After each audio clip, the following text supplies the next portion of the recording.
beda saya suka dan keluarga. Jadi hampir sama, cuman dalam arti apa aja yang kita ajar, yang materi kita amal itu tugasnya yang masih yang berat lah untuk kita buat, karena kalau seorang siswa suka dengan mata pelajarannya otomatis mereka akan memahami materi. Tapi sebelum keluar dari itu, ketika murid suka atau bagaimana cara guru mengajar, itu pasti mereka akan memahami materi yang diajar. Tapi ketika sudah siswa tidak suka dengan apa yang akan dijelaskan oleh guru, otomatis pelajaran semua disampaikan akan tidak bisa diserap dengan baik, tidak bisa diterapkan dengan baik itu. Makanya tugas-tugas baik yang dari bagaimana memberikan minat, meningkatkan minat siswa untuk belajar mata pelajaran kita. Selanjutnya Pak, metode apa sih yang Bapak Ibu berikan kepada peserta didik? Metode pembelajarannya? Kalau untuk metode pelajaran itu sebenarnya banyak. Untuk K13 itu kan harusnya kan untuk metode pembelajarannya itu harusnya siswa yang lebih aktif. K13 yang lebih aktif, bagaimana guru hanya memberikan beberapa materi dasar, kemudian siswa yang mengerjakan semua ataupun membahas semua materi. Kalau untuk saya sendiri, metode belajar yang pertama saya ajarkan itu memberikan materi ajar dasar, kemudian nanti mereka saya berikan tugas untuk bagaimana meresume ataupun berpikir bagaimana materi itu dikembangkan. Jadi tapi sebenarnya beberapa metode ada, cuman kalau untuk selalu seperti itu kan murid pasti akan bosan. Jadi pasti nanti ada metode seperti itu, kemudian diskusi, kemudian kita yang menerangkan juga ada, bercanda diterangkan juga ada. Jadi supaya mereka yang pertama tidak mengantuk, menaikkan minat belajar, kemudian jelas mereka tidak boring, bosan di dalam kelas dengan belajar, karena 2 jam untuk PKN 45 kali 2 90 menit itu juga lama. Jadi kalau untuk menonton terus, menjelaskan terus, siswa juga akan bosan. Ya, kalau diskusi terus, hari-hari diskusi juga bosan. Jadi harus di mix, dicampur supaya nggak bosan belajar sekarang. Terima kasih ya Pak, hari ini sudah memberikan waktunya untuk kami berwawancara kepada Bapak. Selanjutnya kepada adik-adik kami, izinkan Kakak mewawancari adik tentang ilmu kewarganegaraan ini, maksudnya PPKN juga, pembelajaran di sini. Apa yang adik ketahui tentang Jadi kalau dalam permusyawaratannya itu seperti saya datang royong dan sama kerja bakti gitu harus diikuti gitu. Itu ya kerja gitu. Habis itu yang kelima persatuan Indonesia. Keadilan sosial bagi seluruh rakyat Indonesia, jadinya harus adil dalam hukuman satu. Kita tuh harus adil dalam Terima kasih. Selanjutnya, metode pembelajaran seperti apa yang adik-adik inginkan pada saat pembelajaran PPKN itu sendiri? Metode yang adik inginkan. Dari saya sendiri, metodenya itu mungkin dari guru cuma menjelaskan dasar saja dari materi tersebut. Kemudian murid itu diberikan suatu masalah, tapi yang sesuai dengan materi yang itu. Jadi anak murid gak monoton belajar materi dasar doang, jadi lebih tahu materi-materi yang dikembangkan dari materi yang dasar tadi. Kalau tidak diberi permasalahan itu biasanya murid-murid cuma tahu pelajaran yang itu doang, tapi giliran nanti gurunya masuk ke dalam ujian atau ulangan, kan biasanya nggak selalu monoton ke materi dasar, pasti ada pengembangan materinya. Pasti anak-anak murid itu nggak tahu semua. Jadi yang kami ingin itu materi yang dasar yang diberikan itu sekaligus diberikan suatu permasalahan yang sesuai. Jadi anak murid bisa berkembang sendiri. Selanjutnya, sebagai peserta didik ini bagaimana tanggapan tentang pembelajaran pendidikan kewarganegaraan ini di sekolah? Dari belajarnya guru di SMA-nya kan beda-beda kan. Dari Pak Tio sendiri, kalau dari pengalaman saya itu asik. Soalnya bapaknya setiap pertemuan itu nggak selalu monoton materinya harus gini. Kadang bapaknya juga cerita tentang kehidupan, tapi yang sesuai dengan materi itu. Jadi asik gitu. Terus bapaknya juga kadang-kadang ngasih permasalahan yang sudah mencahin, setelah itu kita presentasi sendiri. Jadi kan ada anak murid yang nggak paham kalau dijelasin dulu, lebih paham dijelasin temennya.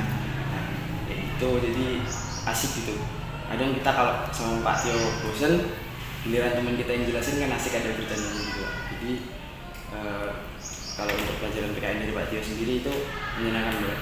Kalau dari Selanjutnya adalah apa pesan kalian yang dapat kalian sampaikan kepada generasi muda saat ini dan apa harapan untuk Indonesia? Harapan saya untuk masa muda sekarang ini lebih berkembang dalam melakukan suatu aktivitas yang sekarang seperti kayak teknologi sekarang itu udah lebih canggih daripada sebelumnya. Jadinya kita itu manfaatin banget dalam teknologi sekarang. Jangan cuma hanya main game online sekarang itu sampai dibuat perlombaan itu kan Kak. Jadinya buatlah perkembangan dalam teknologi sekarang pada anak muda itu buatlah lebih tinggi, buatlah berbeda, jangan buat game-game terus apa segalanya gitu kan. Ya, jadi kita buat berbeda kayak mengembangkan dalam teknologi sekarang, baik memperbaiki dalam sesuatu hal sebagainya. Baiklah, kepada Bapak serta adik-adiknya kami mengucapkan ribuan terima kasih telah meluangkan waktunya untuk dapat kami wawancarai untuk memenuhi tugas kami juga. Terima kasih. Tentang PPKN itu sendiri selama adik belajar di SMA ini. Dari saya sendiri seperti yang disampaikan Pak Tio tadi, dari perubahan nama dari PPKN ke PPKN itu, kalau untuk Pak Tio tadi kan cuman PKN itu untuk mengajarkan kita bagaimana berkewarganegaraan yang baik. Tapi untuk saya sendiri mungkin ngambilnya agak ke menghilangkan kata Pancasila sendiri, biar dari kami yang belajar ini bisa tahu hukum yang lain dari selain Pancasila. Kan banyak sekarang teknologi, dan pastinya dari teknologi itu juga muncul hukum baru kayak hukum IT yang tidak ada tercantum pada Pancasila. Nah, di situ mungkin pengertiannya sendiri bagaimana berkewarganegaraan yang baik dengan melihat semua hukum yang ada selain Pancasila. Terima kasih. Selanjutnya, menurut kamu nih sebagai pendidikan Pancasila itu untuk dipelajari itu gimana? Kalau dalam pendidikan Pancasila kan ada 5 sila. Pasti ya satu. Jadinya kita tuh ngikutin semua dalam Pancasila itu harus sisi-sisi dalam Pancasila dalam keseharian itu kita tuh harus ikutin gitu kan. Kayak satu bagaimana Maha Esa. Jadinya kayak kita tuh selalu melakukan ibadah sesuai dengan agamanya masing-masing. Ya Islam selalu melakukan wajib sholat 5 waktu, dan kalau agama-agama lain pasti dalam ibadah masing-masing. Kalau yang kedua, kemanusiaan yang adil dan beradab itu ya sebagai manusia itu kita harus adil dalam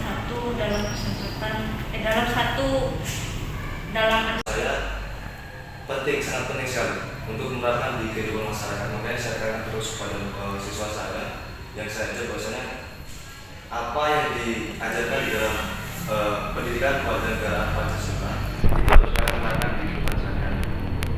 Karena kalau tidak seperti itu, yang mohon maaf, orang yang tidak tahu bahwasanya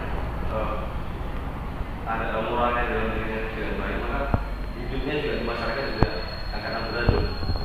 Contohnya begini, ketika orang tidak tahu Pancasila, orang tidak tahu kewajiban otomatis, ya contohnya saja orang pasti melakukan hal yang jelas di luar nalar, mencuri. Orang tidak tahu kewajiban, tidak tahu dengan dosa. Makanya saya katakan kepada saya, kalau kamu ingin kehidupan baik di masyarakat, jangan lupakan Pancasila. Jangan sampai kamu menjadi orang yang tidak bisa bergaul dengan masyarakat. Jadilah pendiam, tapi bukan berarti diam tapi tidak memiliki moral.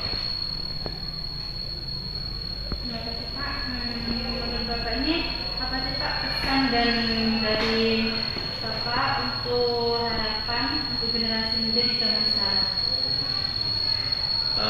Harapan saya anak zaman sekarang gimana ya?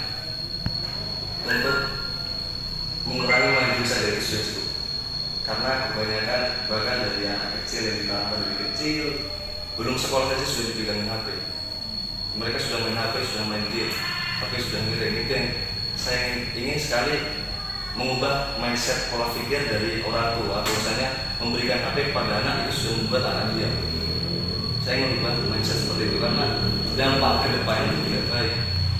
Karena bukan semua HP ataupun oke lah boleh, semua informasi semua.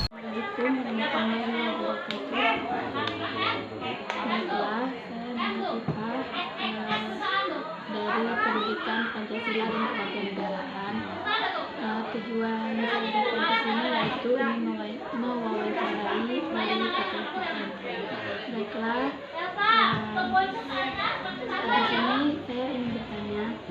Yang pertama Pak, apa makna sebenarnya dari pendidikan kewarganegaraan?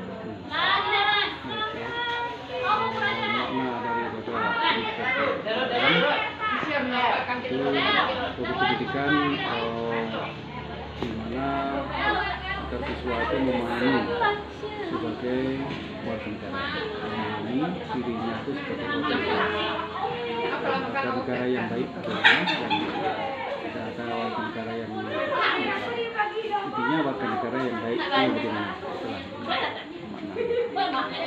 Lanjut Pak, untuk yang kedua, menurut Bapak seberapa penting pendidikan kewarganegaraan untuk dipelajari bagi generasi muda?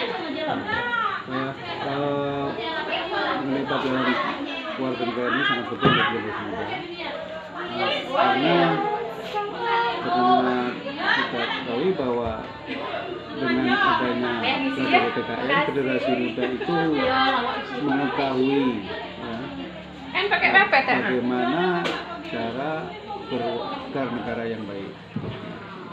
Jadi sangat penting, kalau tidak ada PKN kita tahu bagaimana menjadi warga negara yang baik. Jadi bagaimana sesuai dengan ajaran yang Pancasila.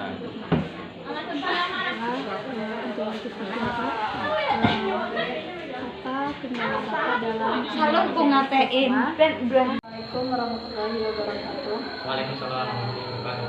Baiklah, di sini Bapak akan mewawancarai siswa SMA itu tentang tugas yang diberikan dosen kepada kakak, yaitu mewawancarai siswa. Baiklah, kita langsung aja pertanyaan yang pertama.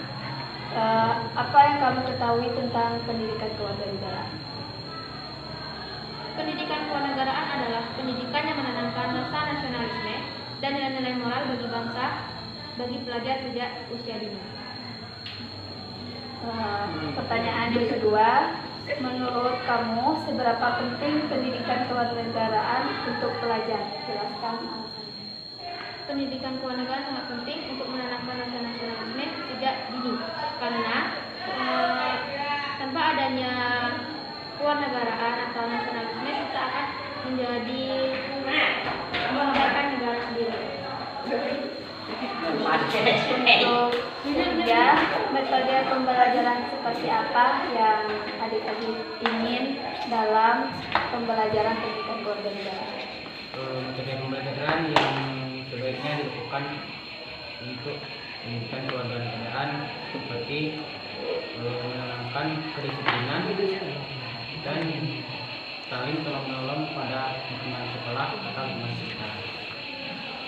Lanjut, untuk yang keempat yaitu sebagai peserta didik, bagaimana tanggapanmu terhadap pembelajaran pendidikan kewarganegaraan di sekolahmu saat ini? Pendidikan kewarganegaraan di sekolah kami saat ini benar sangat baik karena pembelajaran dilakukan dengan